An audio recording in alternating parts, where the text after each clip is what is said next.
Vous écoutez l'affaire Chantal de Chilloux, deuxième partie.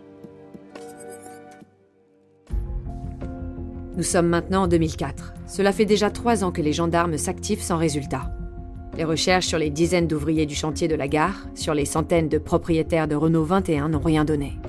Alors les enquêteurs vont se concentrer sur la scène de crime. Un endroit sauvage, au bord de l'Isère, très peu fréquenté, sauf par les chasseurs.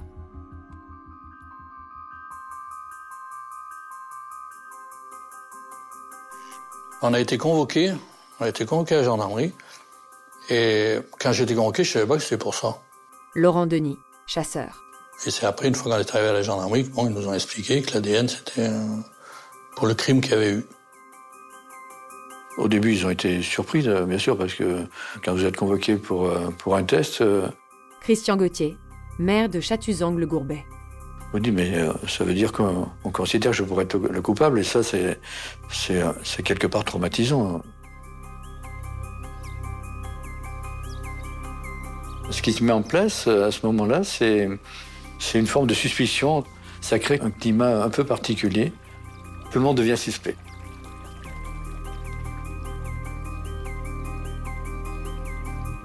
Ils vont prélever l'ADN de 300 personnes de Chatuzange-le-Gourbet, de Romans-sur-Isère, qui ont potentiellement croisé Chantal de Chilloux ce soir-là. On est rentré à la gendarmerie, on était dans une salle d'attente, on était 2 ou 3, déjà, des chasseurs. Et après, ils nous ont mis sur la bouche, ils ont pris sur la bouche. C'est vrai que c'était surprenant parce que je ne savais pas du tout ce que c'était. Il y a beaucoup de chasseurs qui ont été prélevés sur le secteur. Là. Je connais un peu du monde sur le secteur. Il me dit, wow, j'ai été prélevé à l'ADN, c'est quoi pourquoi? Je dis, écoute, t'as été prélevé, ils ont dû expliquer pourquoi. Hein. Si cette opération elle est lancée par les gendarmes, c'est qu'en 2001, sur la scène de crime, ils ont découvert plusieurs objets intéressants, dont un mégot et un gobelet en plastique. Et ce mégot et ce gobelet, ils ont été analysés. Et ça leur a permis d'extraire 2 ADN masculins, des ADN qui ne matchent pas dans le fichier national des empreintes génétiques. Et lors des tests massifs auprès de la population locale, l'ADN prélevé auprès de ces dernières est comparé naturellement avec les ADN retrouvés sur la scène de crime. Et ça ne donne rien. Aucun des ADN ne correspond. Ça a été un apaisement, un soulagement aussi, oui. Christian Gauthier, maire de Chatuzange-le-Gourbet. Grâce à ces tests, en effet, notamment le monde de la chasse, l'environnement proche a été, blanchi, hein, et c'était important. Les gendarmes, au bout d'un moment, ils doivent se rendre à l'évidence. Ils ont exploré, pense-t-il alors, toutes les pistes menant à la mort de Chantal de Chilloux de Saint-Albert. On est désormais 9 ans après le crime, en 2010, et les gendarmes ils concluent leur enquête en disant que malheureusement, ils n'ont pas pu identifier le meurtrier de Chantal de Chilloux de Saint-Albert. La justice suivra 2 ans plus tard en rendant une ordonnance de non-lieu. Et là, c'est une seconde drame. C'est vrai que ça a mis un choc à tout le monde, quoi. Richard de Chilloux de Saint-Albert, neveu de Chantal. On se dit, ça y est, c'est la fin, on ne saura jamais.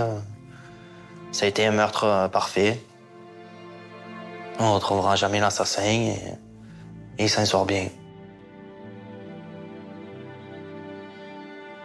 On se dit, c'est pas possible. Comment ça se fait qu'un meurtre pareil, on classe l'histoire, quoi. On n'est pas quelqu'un dessus et on continue à chercher.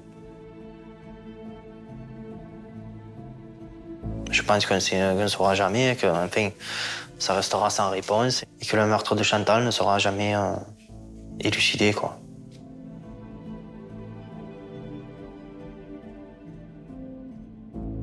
Elle pourra pas reposer en paix, elle trouvera pas le repos et je veux dire, nous c'est pareil, hein, on peut pas faire notre deuil, quoi. C'est de la colère, c'est de la souffrance, on appelle l'avocat, il me dit, mais Monsieur de Chilloux, c'est comme ça, au bout de 10 ans, les affaires, elles sont classées. Ça veut pas dire que c'est fermé, mais elles sont mises sur le côté, quoi. Voilà.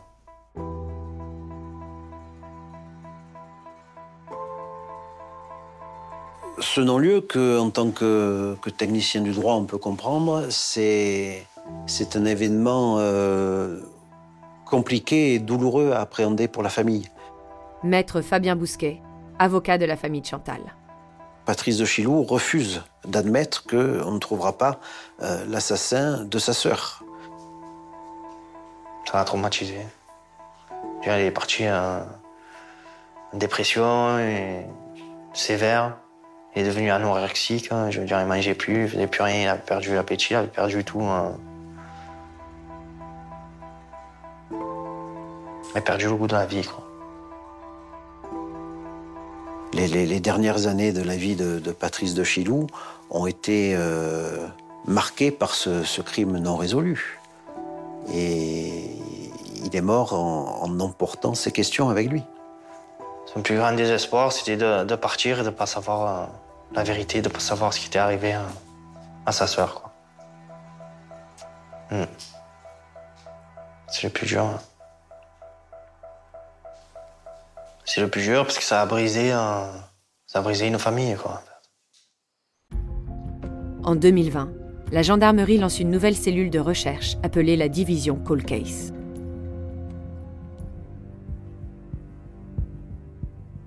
Quand le plateau d'investigation Cold Case commence à s'intéresser à une affaire, ce qu'ils font systématiquement, c'est reprendre tout à zéro.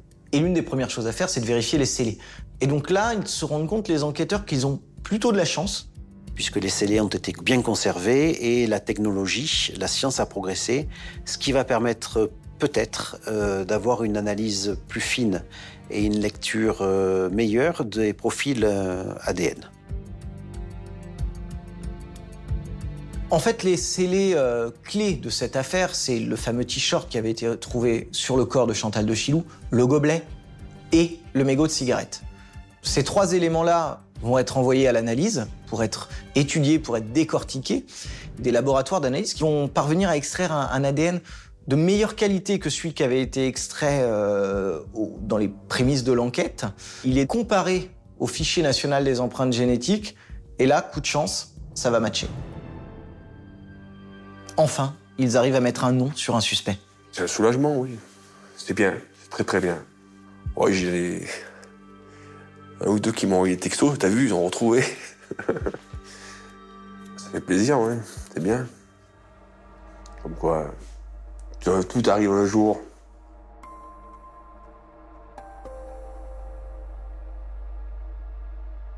Mon avocat me téléphone pour me dire « Richard, j'ai une grande nouvelle à t'annoncer ». Et d'un coup, il me dit « On a retrouvé le meurtrier de Chantal ». Alors là, j'étais submergé, quoi, en fait. Submergé d'apprendre cette nouvelle. Il ne s'attendait pas forcément à mon appel, il ne s'attendait pas forcément à la teneur de mon appel. Et il a fallu que cette information le pénètre et qu'il la digère. J'y croyais plus, je pensais que c'était fini 19 ans après, quoi. C'est dingue. C'est dingue. J'ai pensé à Chantal, j'ai pensé à mon père. Voilà. J'ai dit à mon père, j'ai dit à tout le monde. À ma grand-mère et tout. Ouais. J'aurais dit qu'on a retrouvé le meurtrier de Chantal.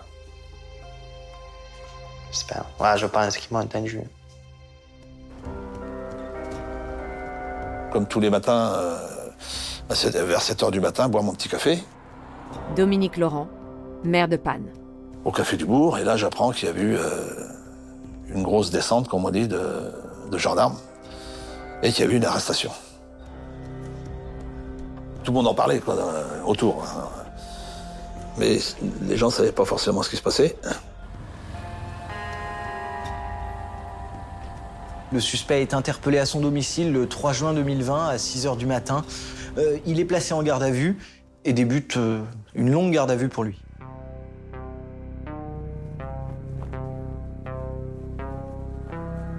C'est un homme qui a 55 ans, qui avait 36 ans donc au moment des faits. Il vit à Panne, on est très loin de la Drôme. C'est un homme qui a une vie tout à fait normale, qui travaille. Il est ouvrier sur des chantiers de charpente métallique. C'est un ouvrier spécialisé, qui vit avec une femme dans le Loiret. Il a une petite fille de 8 ans. Ce n'est pas un homme qui se cache, ce n'est pas un homme qui est en fuite. Pour moi, c'est un homme qui ne faisait pas parler de lui. Il ne se fait pas remarquer. J'ai jamais entendu parler de bagarres ou de choses, ou coups, blessures, etc. sur quiconque. Derrière cette apparence de père de famille rangé, les enquêteurs vont découvrir une personnalité un petit peu plus trouble. Ils vont découvrir que leur suspect a déjà été condamné à plusieurs reprises pour des violences conjugales. C'est d'ailleurs pour ça qu'il est fiché au fichier national des empreintes génétiques. Les nièces du suspect ont décidé de prendre la parole de manière anonyme. Moi, j'ai lu les articles, je vous avoue, j'ai pleuré. J'ai pleuré quand j'ai vu ça parce que je me suis dit c'est pas possible, il a pas pu faire ça. C'est une personne avec la main sur le cœur qui pouvait toujours aider quand il pouvait, qui était volontaire à chaque épreuve qu'il y avait à surmonter quand même. Hein. Donc ça a été quand même une épaule droite avec qui on pouvait se reposer quand même. Hein. Oui, il avait la main sur le cœur, il était gentil, il aimait ses neveux nièces, ça c'est sûr, ça je n'en démords pas, il nous aimait, il nous aime toujours je pense, mais c'était quand même quelqu'un. Pour moi, de mon point de vue, c'était quelqu'un d'agressif, quelqu'un qui buvait énormément. Dès qu'il avait un verre dans le nez, il avait le visage méchant, le regard noir, des paroles blessantes, même qui faisaient peur. Hein, moi, personnellement, quand on était en soirée, il a déjà dit qu'il avait déjà tué.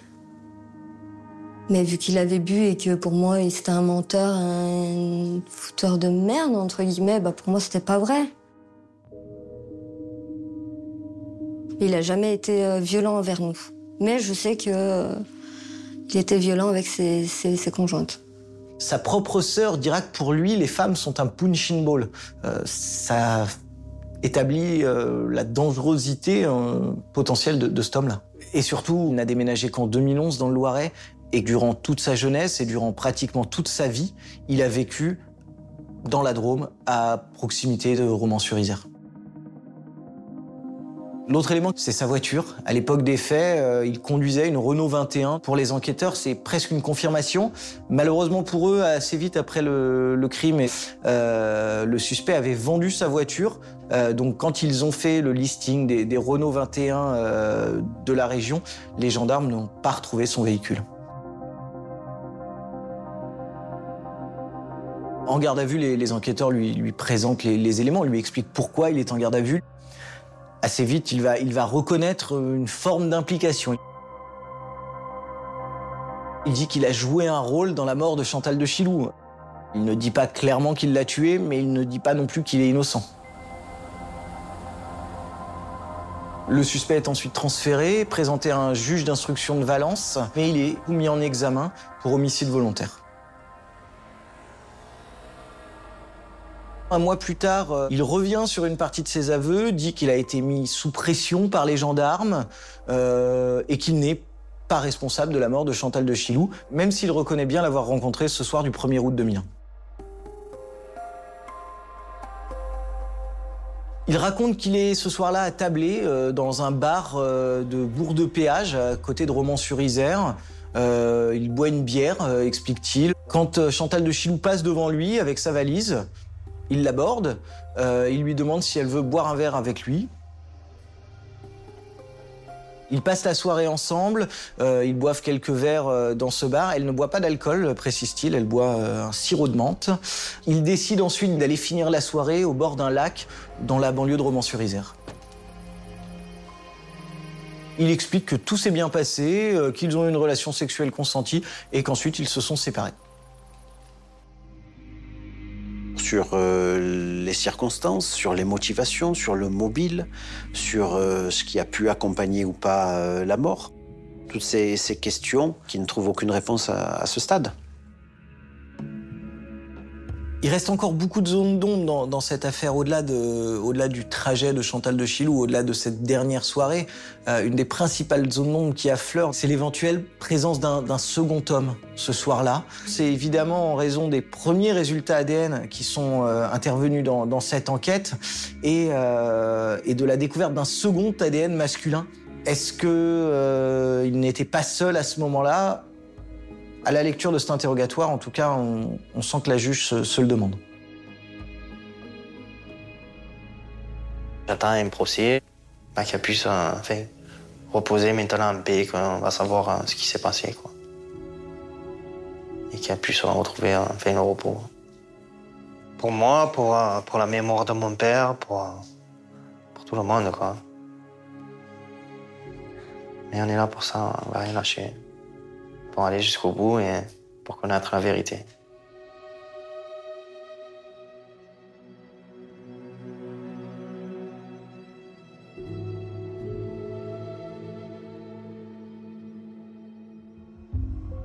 Dans cette affaire, le suspect s'est rétracté. Il est revenu sur ses aveux. Pourtant, les preuves sont là. Le 28 septembre 2023, l'accusé a été condamné à la perpétuité, avec une peine de sûreté de 18 ans pour le meurtre et le viol de Chantal de Chilloux. Il comparaissait également pour des viols incestueux sur 2 jeunes filles de sa famille. Les 2 victimes, entendues comme témoins au cours de l'instruction, ont révélé les faits à ce moment-là. Vous venez d'écouter Au bout de l'enquête. Si vous avez aimé ce podcast, vous pouvez vous abonner sur votre plateforme de podcast préférée et suivre Initial Studio sur les réseaux sociaux. Au bout de l'enquête est un podcast coproduit par Initial Studio, Enibas Productions et France Télévisions, adapté de l'émission audiovisuelle éponyme produite par Enibas Productions et France Télévisions. Cet épisode a été écrit et réalisé par Lauriane Dervaux. Vous pouvez retrouver l'émission Au bout de l'enquête sur France 2 ou en replay sur France.tv. Production exécutive du podcast, Initial Studio. Production éditoriale, Sarah Koskiewicz, Astrid Verdun, assistée de Marie Agassan. Montage, Victor Benamou, avec la voix de Julie Drey.